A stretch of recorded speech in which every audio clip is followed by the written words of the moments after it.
everyone, and welcome to our latest ALTA Insights webinar. I'm Jeremy Yohe, Alta's Vice President of Communications, and thank you for joining us today as we dig into a little bit about the trends of who's buying and selling homes over the past year and what that may mean for the customers that are coming to the closing table. Before starting, I have a few housekeeping items to go over. Today's webinar is being recorded. You'll get an email with a link to the recording tomorrow. We'll also include a link to download a copy of today's presentation. And you can always access all of Alta's webinars on our website at alta.org/webinars.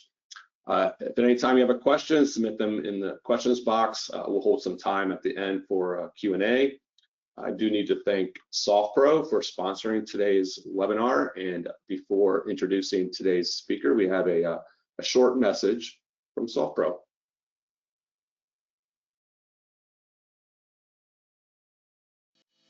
Stop settling for less. SoftPro Hosted gives you more.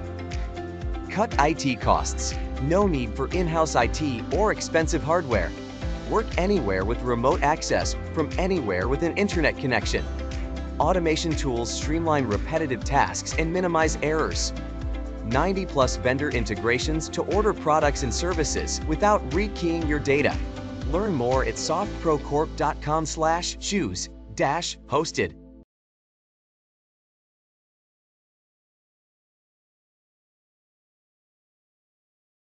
All right, thank you, SoftPro, for that message. There we go. We came back and I didn't see you, Jessica. All right, let me make you the presenter and let me introduce today's speaker. Joining us today, we have Dr. Jessica Lautz. Jessica is the Deputy Chief Economist and Vice President of Research at the National Association of Realtors. We were discussing before the start of the presentation that she's been with NAR since 2007. And I've been here at Alta since 2009. So Jessica, you've been around the block a little bit as far as NAR and what's going on in the housing market. A lot of your core research focuses on analyzing the trends for both your members and consumers. You definitely are hitting the speaking circuit. You've been out on major media outlets providing commentary on the real estate market. And you've also given us some of your time. You've participated on our webinars in the past and at some of our live events. So everyone who's on the call, she definitely has been around title and understands your business. And with that, Jessica, I will turn the presentation over to you as soon as I hit that button. And now you should be able to share the presentation. Great. Thank you so much, Jeremy. Can you all see that okay? Does that look all right, Jeremy? Yep. Perfect. Okay, perfect. Thanks. I think it's a really interesting time in the real estate market. This morning, we just released our newest existing home sales data, and I'll show you a lot of the data of where we are right now in the real estate market. I'll give you our forecast just to start it off too, as I talk about buyers and sellers and their interaction with the market. But I do think it's good to level set with where we are right now. We ended the year on a better note, I will say, than where we started. Mortgage interest rates have been coming down since August. That's brought in new applications for mortgages, and actually it's resulted in more home sales activity. So we actually saw a jump in existing home sales activity for the last month of the year. Certainly good news, but to level set, where we ended the year in totality for 2025 was about the same as where we were for 2023, for 2024, and now for 2025. We've been about 4 million homes being sold on an annual basis. That's substantially lower than what the norm is before the pandemic. We would see about 5 million homes being sold on the market. So really quite a difference there when we think about home sales activity from where we have been. So I'm going to start off with our forecast here, just to tell you what we're expecting for 2026 is a better year. We do expect that home sales volume for closed sales will actually increase by 14%. I do want to say though, this is a percentage gain. So when we look at the number of sales being closed, we certainly don't expect that they're going to be back up to that 5 million, but we do see recovery has already started. And so we're expecting that we're going to continue to see gains. It's really driven by more housing inventory, both in the new home sales sector, but for existing home sales too. So we're starting to see that people who are in low interest rate mortgages are starting to make moves. Life changes do happen. You can't time them or hold off on them anymore with these low interest rate mortgages that they may be holding on to. We also know that mortgage interest rates are driving some of this activity too.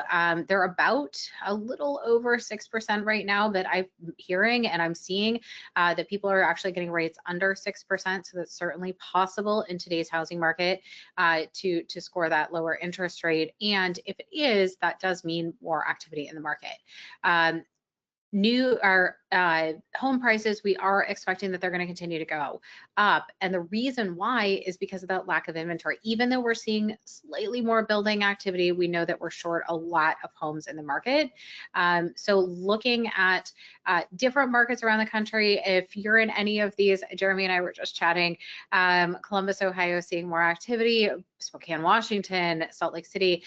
These are the spots where we think that there's going to be more activity for 2026. I've had the opportunity actually last week to already be on the road talking to realtors in person. I was in Salt Lake City and I was with the Florida realtors for their state convention last week, and they were saying, yes, absolutely, Jacksonville and Salt Lake City expecting activity that tracks. And if you're in one of these local markets, you may actually be seeing more activity than other places in the country. Where we're seeing opportunities, affordability is driving that. Migration flow is still coming into many of these areas.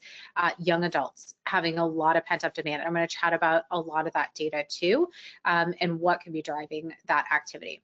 But as we go back to the nation as a whole, looking at the inventory, we're coming up, but really to level set with y'all, even though we're seeing gains in existing home sales activity, we still are about the level that we were in February of 2020. I have presented to you all before. I may have presented to you in February of 2020. If I did, I probably said we don't have enough housing inventory. So then we dropped to record lows with the lack of building that happened, with the movement that happened at extremes during the pandemic with low interest rates and people just changing their lifestyles during the pandemic. It created a lot of movement around the country and unfortunately snatched up the available inventory that we had. So we have a ways to go. We estimate that we're short 4.7 to 5 million homes in the US to actually meet the demand of individuals in this country who would like to buy homes. Let's talk about mortgage interest rates. It's the big question of the day, is what's going to happen with those. And when we look at mortgage interest rates, I do want to say that we are seeing that they have been declining since August. That being said, if we look at the US overall, 40% of US homeowners do not have a mortgage on their property. So when they're doing a calculation of should I move or should I not, they really have to factor in, does that make sense for them? And they may not be looking at mortgage interest rates at all because they may be able to make an all cash trade with the housing equity that they're sitting on. That being said, if people do have a mortgage, they may be doing a calculation of I'm around 3% or even 2.5%. What does that mean for me? And they're looking at current interest rates and doing that quick calculation. What they're probably not factoring in is the housing equity that they're sitting on. So I would keep that in mind too. We do estimate that we expect there would be more than 550,000 new home buyers in the US over the course of 18 months if interest rates drop from 7% to 6%. So about where we are. And so that's one of the reasons why we do think that there should be increased activity in the market. It's not just new home buyers, first-time home buyers who suddenly can afford a home, but it's also looking at repeat buyers who have that housing equity and are now more willing to make that housing trade. That being said, I know that this is incredibly important to you all in your industry is the length of ownership that people are staying in their homes. We used to see that people would move every 6 to 7 years, and now it's all the way up to 11 years as a median that they're holding onto their property. So clearly there's a lot of people who are above that, median being halfway point, and some who are holding on to it for shorter periods of time. But at 11 years, this is the longest length of ownership that we've actually recorded. After the Great Recession, we would see that people held onto their homes for 9 to 10 years, just kind of incrementally moved up. But now with low interest rate mortgages playing a role, we're seeing that that length of tenure is moving up. And I suspect that we're going to probably see it about there or even climb in the future. We don't forecast this data, but I would expect just based on what we're seeing in the marketplace that a lot of people are just going to stay put. As we look at home prices, the big question of the day too, we do expect that they're going to continue moving up. I'm showing you two different figures here. So one is the orange, which are new home sales prices. The blue are existing home sales prices. As we look at the orange, we don't have latest data, unfortunately, from census, but when we did have data, what we saw is very consistently, it's been a reversal of trends of what we had seen, where existing homes were actually more expensive than new homes in the market. It's a few things that happened at once. New homes got a little bit smaller from the big McMansion days.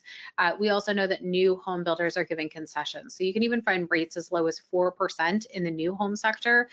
Very unusual as you see those concessions happening.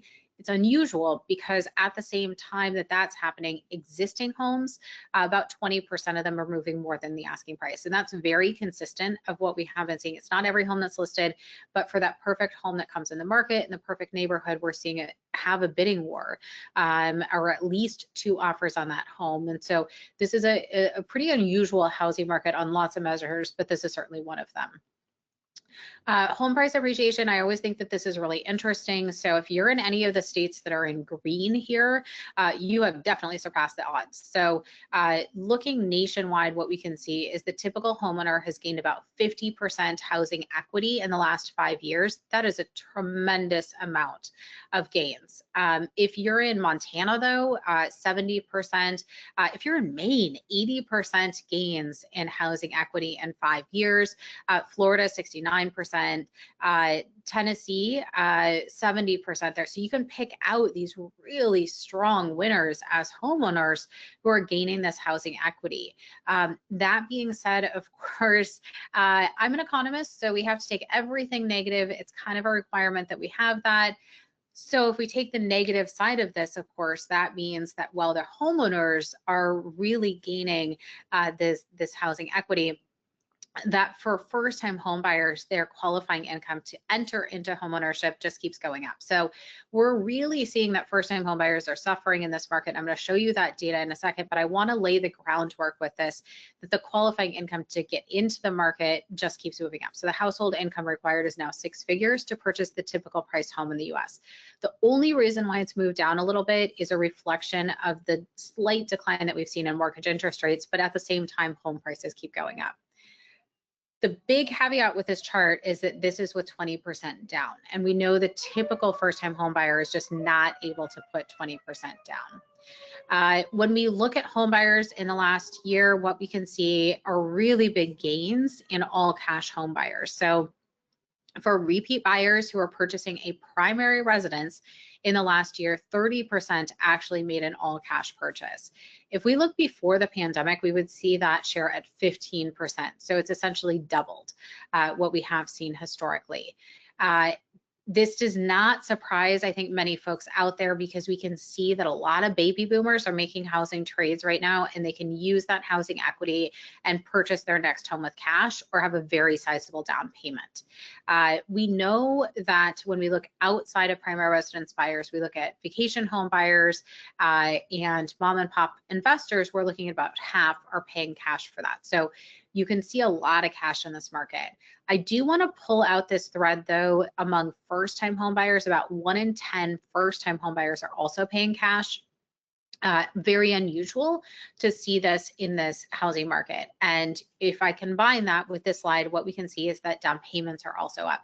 Again, it doesn't surprise us, I think, on the primary side because of that housing equity gains that are being had, because people are still moving pretty long distances, not at the extremes that we saw during the pandemic, but we do see some migration flow. So as we look at this thread, though, first-time home buyers, the typical down payment is now all the way up to 10%. That was last matched all the way back in 1989. So we have to go really far back in the data before we can see a down payment median that high. We wanted to dig in and understand why that's happening. For first-time home buyers, where they're getting that cash from, savings is still the top source, and we can still see that here, but it's fallen actually quite a bit. It's 59% of first-time home buyers are using savings for a down payment. What we have seen really come up in the data is actually financial assets. So thinking about 401k, IRA, perhaps tapping stocks, even cryptocurrency to use that as a source of down payment has moved up in the data for first-time home buyers. What has moved down in the data is actually looking at the role of the bank of mom and dad. We used to see that about 30% of first-time home buyers were using gifts from friends or family, and today it's just at 22%. So we're really seeing a shift there. It's still popular among Gen Zers, and it's still popular among young millennial home buyers to use gifts or loans, probably not market rate loans, from friends or family, but that has moved down when we see the age of first-time home buyers move up. And I'm alluding to future data that I'm going to show you in just a second. We're also seeing inheritances play a bigger role. Now, it's not for everyone, obviously, but 8% of first-time homebuyers are using inheritances. It's the highest share we've ever recorded. We can see that people may be waiting on the sidelines for a very long period of time, waiting for this inheritance to come through. I know that this is a little dark to say that, but we are seeing that generational transfer of wealth that is starting to happen, and it's impacting first-time home buyers and their ability to come into the market. I want to give you a little more generational wealth warfare here that we are seeing. First-time home buyers, I've talked about them a lot already, but we've seen them drop off a cliff, frankly. We have seen that first-time home buyers, the share in the market is just 21%. Before the Great Recession, we would actually see that 40% of the market were first-time home buyers. So it's essentially been slashed in half. Lots of reason why housing affordability, the lack of supply that's out there, especially affordable housing supply, factors inside the housing market are at play, but then outside too. So if we think about high rent, student loan debt, certainly factors for first-time home buyers. But if we also look at some of the other factors that are rising, childcare costs. So when we look at that data point, it's not the highest reason why people are not purchasing, but it is something that we've seen increase in the data. And anytime I see something increase, I do flag it that this could be a concern moving down the road, because that doesn't seem to be something that's abating anytime soon. To put a dollar amount on it, I'm in the DC area, and I know that the typical cost of childcare costs, if you have kids who are not in school yet, is about $2,500 a month. Nationwide scale, I know that regardless of the age of kids, so this could be a school age kid too, you're looking at about $800 a month. It's expensive for parents out there to be thinking about childcare costs, to be paying rent, to be paying for car loans and credit cards and things that we all have, right? And so at the end of the day, that's going to really hit the back burner is saving for that down payment. All right, so on this chart, we have the US population overall. So we're not just looking at home buyers and sellers, we're looking at everyone in the US. We got little generation alpha born in the last couple of years. In the peach, the bars get shorter over time. In the silent generation, once people hit their 70s and 80s and 90s, there's just fewer folks who are hitting 100 years old, unfortunately. All right, so in the middle of the chart, we have the millennial generation. It's represented by the blue. We can see that there's about 88 million millennials in this country. As we look at this generation, it is the biggest generation in the US. We can blame them for everything, and the media certainly will. Pick up a newspaper and you're going to see a millennial blamed for something today. As we look at this generation, I do want to pull out a few things. One is that red bar. That is the median age of today's first-time homebuyer. They are 40 years old. That is the oldest that we've ever seen a first-time homebuyer. If we look back to the 1980s, what we would see is a first-time homebuyer as young as 28. So what are the implications of this? Someone who's 40 years old as a home buyer versus in their late 20s, early 30s, we actually estimate that they're losing out on $150,000 of lost housing wealth gains, because that wealth gain is real. It's materializing for those homeowners, but they're losing out on that. We also know, as we look at that data, that this is someone who was planning on living in that home for about 15 years because they're 40 years old. Their life is pretty set at this point. They may be partnered or not, kiddos in tow or not. Their career is probably what it is. They're not making these quick changes that happen when you're in your late 20s and early 30s. So when we looked at home buyers historically, we would see that someone who was in their late 20s, early 30s as a first-time home buyer was planning on living in their home for 5 years versus 15 now. So we're looking at a different dynamic in the housing market, and they may be more likely, and we see this in the data, to purchase a single family home and look at the burbs. So as opposed to perhaps a smaller condo in a city center. Lots of generalizations there, but we are seeing more likely on those terms. As we look at this data too, I do want to pull out when we're looking at this chart is that the peak population in the US is actually 30 to 33. So you can see a lot of young adults right there, and they are putting a ton of pressure into the rental market and a ton of pressure into the housing market. The rental market actually did react to that, and we saw a lot of building in the multifamily space from, I would say, June 2022 really through 2024. And then building in the multifamily space dropped off a bit.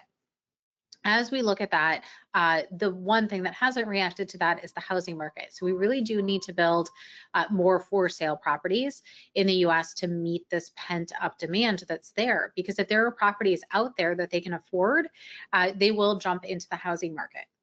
All right, so let's jump over to the baby boomer generation. We have 67 million baby boomers in the US, represented by the yellow. There is a red bar there as well, and that's the median age of today's repeat buyer. They are 62 years old. That is the oldest that we've also ever seen a repeat buyer in this country. If we look back at that data and we look at repeat buyers back in the 1980s, you would actually see that a typical repeat buyer in this country was 36. That is 4 years younger than today's first-time home buyer. So really big implications as we look at that. Someone who's 62 years old looking for different things within their household, certainly, than someone who's 36. But also, they're not planning on moving. Once they purchase that home, that's really their forever home. They're planning on staying there for 15, 20 years or just not moving at all. So as we look at that, the other big things that we're seeing in that data is that they're moving primarily. Their number one reason to move is actually to be close to friends and family. So following the grandbaby, perhaps, I'm not sure. We also see in this data that they want to move to downsize. They don't though. They downsize by 100 square feet, so not much of a change. We do also see that they really don't have to make as many compromises as any of the other buyers out there. They have housing equity, they're making moves where they want to, they have the ability to really purchase what they want to, where they want to, as anyone should after gaining that housing equity and really doing so over the course of their lifetime. As we look at the Gen X population, it's wedged between these two massive generations, flanked on each side of them. There are 61 million Gen Xers. As we look at that generation, I think there's some really interesting takeaways too. We can see that they are in their peak earning years, they are purchasing the largest homes that are out there. but they're probably doing so because what we can pick out in the data is that they're the most likely generation to purchase a multi-generational home. So thinking about purchasing a home where for elderly relatives, perhaps who are living with them, for kids over the age of 18 that can't afford to live independently, for kids under the age of 18 too, they need a larger home to accommodate everyone within that property. So you can see that activity in the market. The other thing to note about Gen Xers is that they were the most likely generation to have either been underwater or to have had a distressed sale in the past. But financially, they've rebounded okay, though they do have a lot of other people perhaps in that household. So it may not feel like they're doing okay, but financially on the books, they have rebounded. All right, so I want to give you a few other demographic changes that we're seeing here when we look at this data. I'm going to give you dinks, sinks, and roommates. So dinks, double income, no kids, really active in today's housing market. Sinks, single income, no kids, and then roommates. And you can see a lot of this activity in the housing market when we look at these different populations. So when we look at this overall, this is really a reflection of marriage rates. We can see if we look all the way back to the 1970s, or the 1960s rather, that 70% of Americans were married. And today just half of Americans are married. So you're seeing this reflected among home buyers. And I could show you any one of those generational cuts, Gen Xers, baby boomers, you're gonna see the same pattern, but it's so pronounced among first-time home buyers. So I'm showing you that data.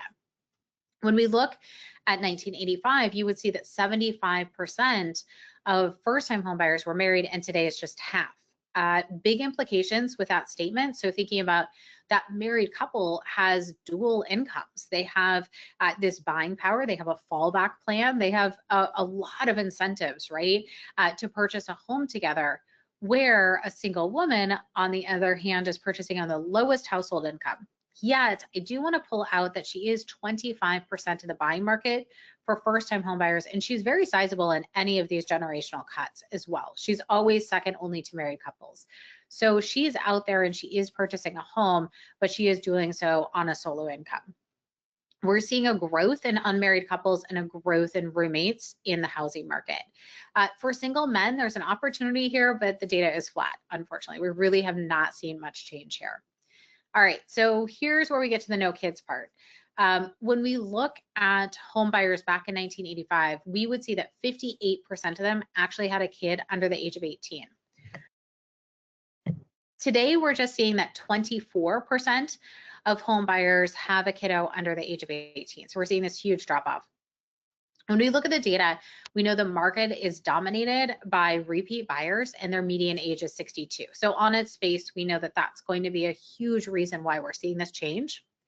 The other reason why is a drop in birth rates overall in the US. So just fewer households do have children under the age of 18. The other big thing that I'm seeing in the data, and I'm not going to give you causation versus correlation here, I'm just going to say the data points and you can draw your own conclusions. But I'm seeing that even among first-time home buyers, who would be the most likely generation of home buyers to have a kid under the age of 18, that even among them, the share of home buyers who have a kid is dropping. So the other data point that I gave you earlier is that childcare costs are one of the biggest hurdles. And so what we're seeing is just fewer home buyers overall are able to enter into the home buying market who have kids. So unfortunately, we're seeing those dual incomes, no kids, and single incomes, no kids are successfully getting into the home buying market. All right, so all of that is really depressing. So I like to break it up with some pets. We are definitely seeing that they are still factoring into the home buying decision. 16% of home buyers factored into their pet, into their neighborhood choice. We know that there is a lot of money spent on pets in the US, $152 billion business, and this is much more fun to talk about. So we are definitely seeing that pets are still factoring in. All right, so the agent role, I know you all work in title, but I know that this is important when we think about relationships and how those relationships are built. We do see that 88% of buyers used an agent last year. It's still the #1 way that people are getting into homeownership is working with a real estate agent to help with that transaction. We are also seeing that 91% of home sellers did use an agent last year. So the vast majority, it's the highest share. We see that FSBO for sale by owner dropped to an all-time low at just 5% of transactions last year. So really seeing that that relationship is incredibly important both to buyers and sellers for pricing the home competitively, finding that qualified buyer, and also managing all of those relationships for them.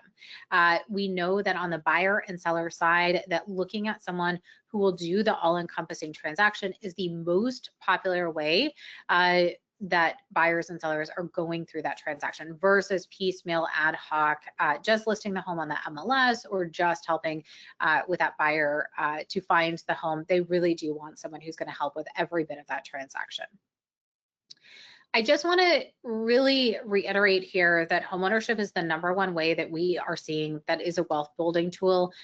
For homeowners, they have $430,000 in net worth is what our estimation is versus renters at just $10,000. So that divide is staggering and it's growing because we're seeing that people are building on their housing equity. They're building on their net worth in this way.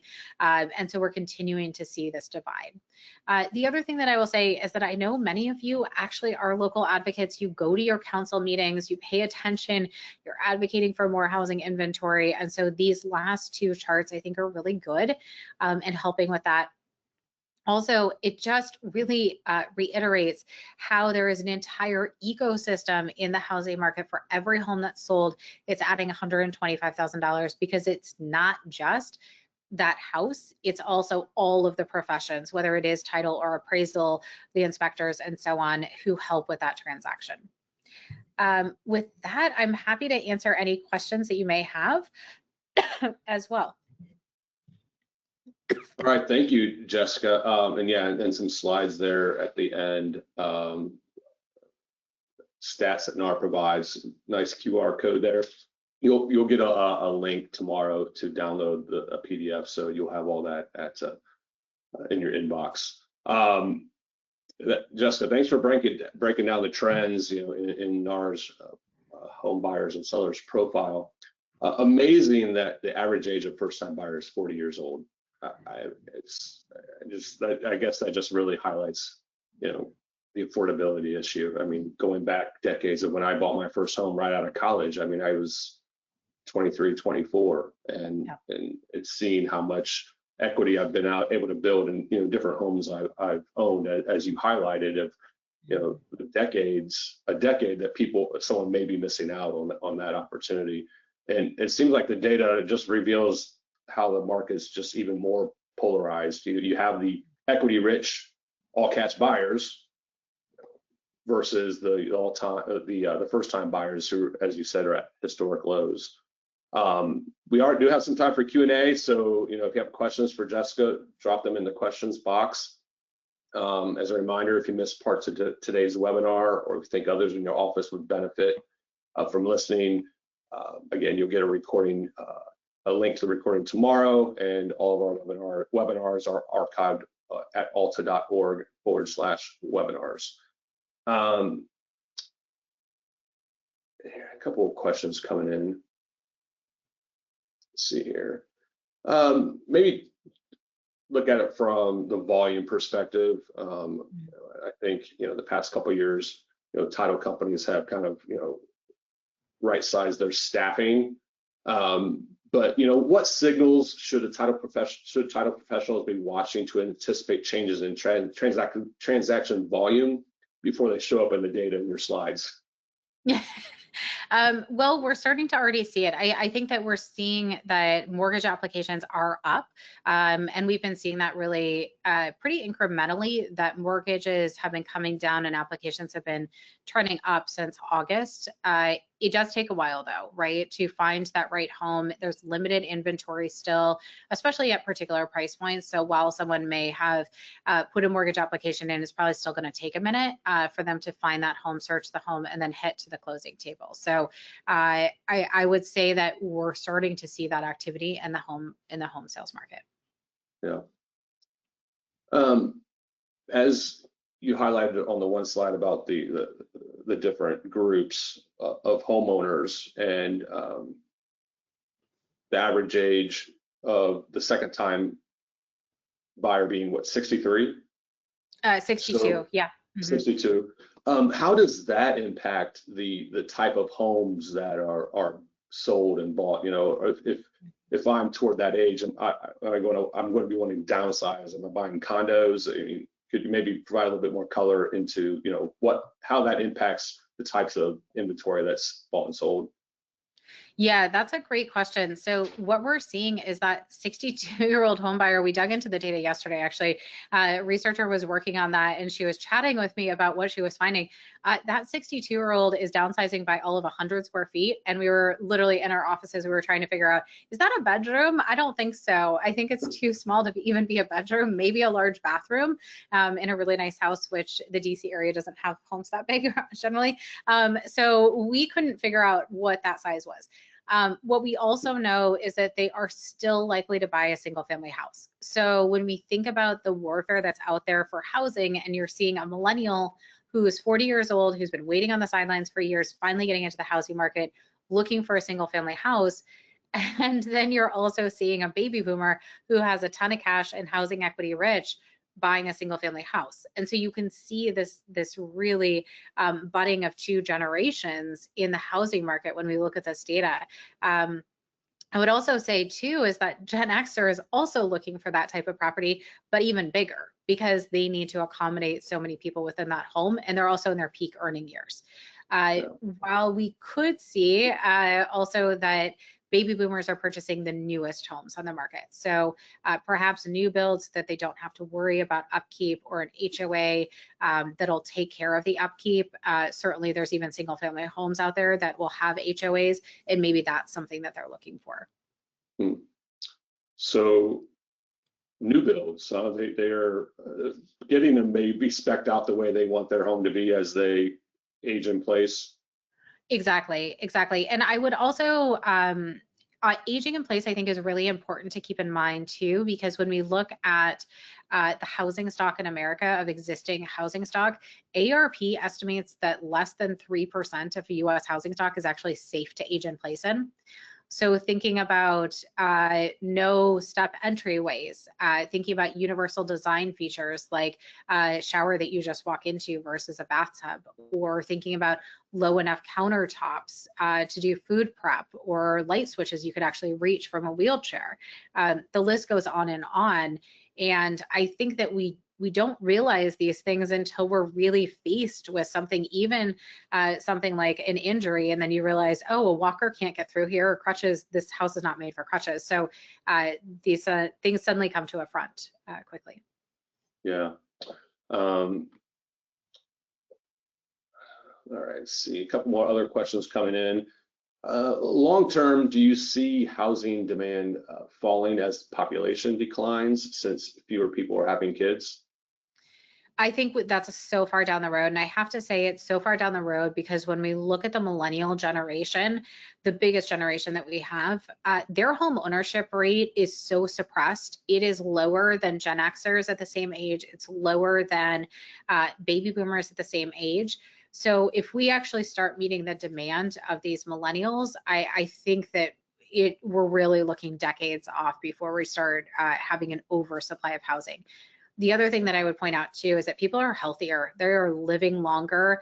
There's a lot of science out there that's saying that we are going to live to a ripe old age into our hundreds. And if people are planning on aging in place, maybe all the baby boomers will retrofit the home, so it's okay for us to do. I don't know, but I don't think that we're going to run into an oversupply anytime soon, especially when we know that we have about 5 million homes that we're short currently. Yeah. A question about the slide you had on the hot markets, and you highlighted Columbus. That's where I live, and it's definitely a lot of people moving here, a lot of development from multifamily and single family homes. But comparing those markets that are growing versus the slower markets, and are you seeing those gaps grow more and more? Is it kind of like tale of two cities in a way? You've got the growing markets, and then everybody else, and how should title companies prepare for that unevenness between the two? Yeah, so I was just in Florida last week and they have some unevenness. I'm sure there's folks from Florida on here. But when we see the gaps, even in Florida, and I'm picking on Florida because a lot of the media is picking on it, even though the data does not look as bad as some of folks on social media would lead you to believe, or the headlines would.